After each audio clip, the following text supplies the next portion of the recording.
saya sangat-sangat diberkati dengan debat kemarin. Ini debat yang luar biasa, penginjilan yang luar biasa, dan penginjilan di kandang lawan ya. Ini kapan lagi ada kesempatan begini, tapi ya ini kesempatan yang luar biasa. Bagi saya debat kemarin itu nama Tuhan Yesus sungguh ditinggikan di atas semuanya. Dan Pak Esra luar biasa. Semangat Pak Pendeta, Tuhan terus memberkati Pak Esra, untuk mempertahankan iman Kristen, mempertanggungjawabkan iman Kristen, tapi juga untuk lebih gigih dalam penginjilan. Tuhan memberkati. Semua orang sampaikan tentang Pak Esra debat kemarin. Kenapa saya selalu melihat Pak Esra itu selalu bersinar ketika debat. Dia bilang itu mungkin karena itu passionnya, dia merasa hidup ketika berdebat, dan Tuhan pakai luar biasa. Pak Pen bisa menguasai situasi di saat orang lain betul-betul menertawakan Kainama, dan Pak Pen itu mimik-muka dan segalanya itu tidak kayak menertawakan lawan, meskipun lawan tidak sebanding gitu kan. Pak Pen bisa menguasai dengan baik, materi yang disampaikan juga akhirnya kita yakin itu Tuhan bekerja untuk memberkati setiap jiwa-jiwa yang ada di sana. Dan jangan menyerah untuk debat. Ini jalan untuk terbuka untuk debat-debat selanjutnya yang lebih spektakuler. Sebanding begitu, soalnya manusia banding memang. Tapi itu bukan yang jadi masalah utama. Yang jadi masalah utama yang kita perlu syukuri itu Pak Pendeta bisa beritakan Injil lebih banyak. Terlebih lagi dalam sesi tanya jawab. Semua jawaban semua diarahkan kepada penginjilan. Jadi kita berdoa saja supaya mungkin ada banyak umat Tuhan di sana yang walaupun bukan orang Kristen, kalau memang mereka umat Tuhan, umat pilihan, semoga dengan adanya debat mereka cepat kembali, atau belum kembali pun tapi mereka sudah punya perlindungan tentang itu, dan saatnya nanti mereka pulang, mereka sudah jadi orang percaya. Ya, kesannya ya Kainama membantu Pak Esra untuk penginjilan, lebih kepada itu. Dia bersyukurnya dia membantu Pak Esra untuk penginjilan. Kalau pesannya ya bisa tolong cari lawan debat yang lebih pintar secara logika, karena itu sudah pintar secara logika. Kalau menurut beta dari debat yang ada tuh, menurut beta untuk lawan debatnya tuh sudah seimbang dengan Pak Esra. Tapi sama seperti Kanopi bilang bahwa yang penting Injil diberitakan itu lebih penting. Hal yang sangat membuat saya bangga, karena biasanya penginjilan susah kita kalau mau datang ke pribadi-pribadi. Tapi melalui debat ini para mualaf yang beberapa yang bertanya kemarin diinjili, meskipun Kainama itu, tapi yang lain-lain yang bertanya kan sangat mereka doa, dan mereka diinjili. Dan ada berapa kali pasti diberi kembalilah sebelum nilai-nilai nyok Ambon tuh ya, betul benar Ambon sih tetap memerlukan begitu. Tapi lihat debat yang Pak Esra bersama dengan Pak Kainama kemarin, beta bersyukur dapat banyak hal secara khusus ditanya jawab, dan melihat kualitas dari penanya-penanya Muslim kepada Kristen. Dan itu pertanyaan-pertanyaan yang orang bukan sekolah teologi pun hanya belajar bisa menjawab pertanyaan-pertanyaan itu. Dan kalau pesan sih Pak Pendeta luar biasa, semangat terus. Yang cocok lawan Kainama tuh Noken. Noken yang cocok lawan Kainama. Tapi ya ada sisi positifnya, Injil diberitakan. Jadi Papen bilang ini semakan debat lah dengan orang model begini.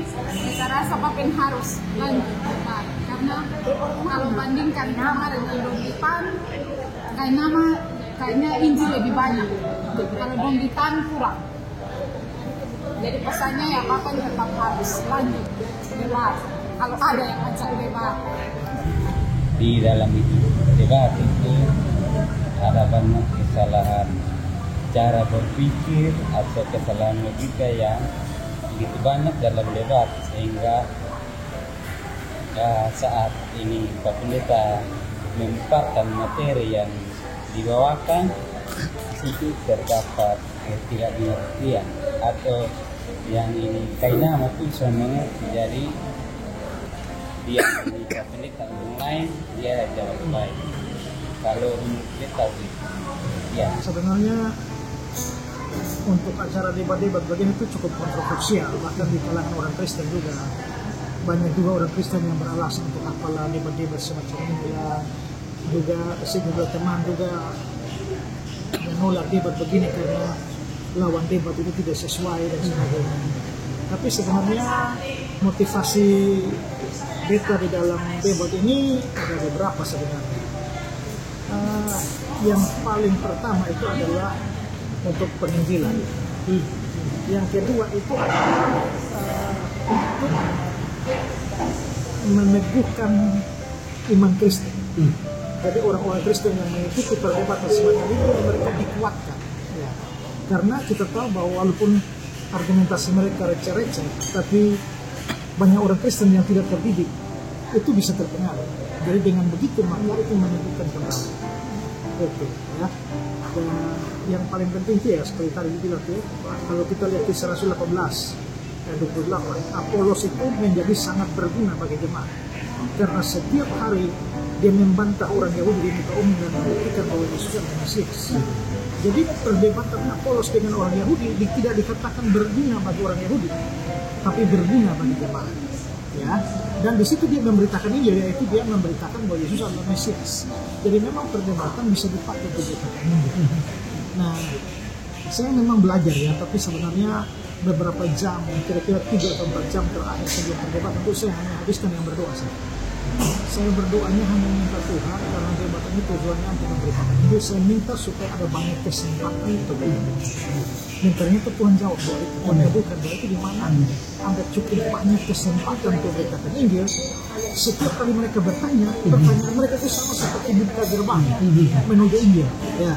Jadi walaupun sebenarnya kecewa karena debat dengan pertama itu selesai awal lebih dini ya. Nah, itu ya mungkin bahwa itu satu ronde sudah KO. Ya. Kalau habis, tapi bagusnya adalah ada tanya jawab. Begitu tanya jawab datang Injil, tanya jawab datang Injil, tanya jawab Injil. Jadi justru beta harap memang tanya lebih banyak lah. Kalau kamu tanya lebih banyak itu hanya bikin kesempatan untuk beritakan. Ya. Dan banyak orang bilang, ini closing statement itu menggetarkan. Kita sendiri jadi bingung ya. Akhirnya kita sendiri buka kembali itu closing statement kita omong apa ya. Nah, yang kita dengar itu omongan kembali. Dari situ beta sadar, kayaknya walaupun beta mulu yang bicara, makanya itu beta semua perencanaan. Ya, keluar begitu saja. Dan ternyata memang Injil diberitakan dengan begitu. Ya, kita pikir-pikir begini. Potong penginjilan di mana-mana bikin KTR, itu mungkin kalau Islam orang mungkin orang sama dia. Tapi yang debat begini, dan dong bertanya, dong selalu boleh komentar lagi, hanya beta yang jelas. Mau tidak mau mereka mesti duduk, dengar dengan tenang sampai begitu selesai. Nah, itu satu kelebihan. Ya. Soal mereka mau percaya atau tidak percaya itu kan bukan urusan kita. Kan? Kita ini hanya menabur, tapi Tuhan yang memberi pertumbuhan. Nah, itu kira-kira. Jadi dengan ini saya harap juga bahwa untuk orang-orang Kristen, sahabat-sahabat itu jangan terlalu anti dengan perdebatan. Sepanjang perdebatan itu motivasinya benar. Ada banyak juga yang perdebatan yang motivasinya salah. Nah, itu memang menjadi soal atau suka mencari gara-gara. Ini tidak, bukan saya yang berinisiatif, mereka yang bersurat resmi mengadakan surat resmi menantang perdebatan. Nah, 1 Petrus 3:15 kan bilang kita orang Kristen itu harus siap setiap saat memberi pertanggungjawaban terhadap apa yang kita percaya. Ya, saya melakukan mandat 1 Petrus 3:15. Ya, dan saya tahu ada banyak dukungan doa dari saudara semua. Ya, terima kasih untuk dukungan doa. Dan yang paling penting adalah bahwa bukan Esra Soro yang ditonjolkan di sana. Saya tidak suka itu dulu. Karena ini yang saya tonjolkan kan adalah Tuhan Yesus. Kalau saya tonjolkan Tuhan Yesus, lalu akhirnya saudara lebih memperhatikan saya dan menonjolkan saya, itu berarti sudah salah. Saudara harus bangga dan harus lebih menonjolkan Tuhan Yesus yang saya juga rindu. Kira-kira ya. Itu komentar saya tentang perdebatan. Sekali lagi, kalau seandainya pengumuman ini atau video ini dilihat juga oleh Pak Kainama sekali lagi. Alik sudah, jangan tunggu terlambat. Pak kan mantan Kristen, katanya anggota paduan suara. Pasti Pak tahu satu lagu ini. Sophie and Thunder, Jesus is calling for you and for me. Sungguh yang Tuhan Yesus memanggil aku dan kau. Terus refnya dalam bahasa Inggris, come home, come home. Mari pulanglah. Selama masih ada nafas, pulanglah pakai nama. Tuhan Yesus menunggu dengan lembut, pintu tangannya terbuka, menunggu. Ya, jadi saya punya nomor kan ada di Bapak tuh. Kalau Bapak merasa bahwa Tuhan panggil Bapak pantas. Itu aja. Tuhan memberkati.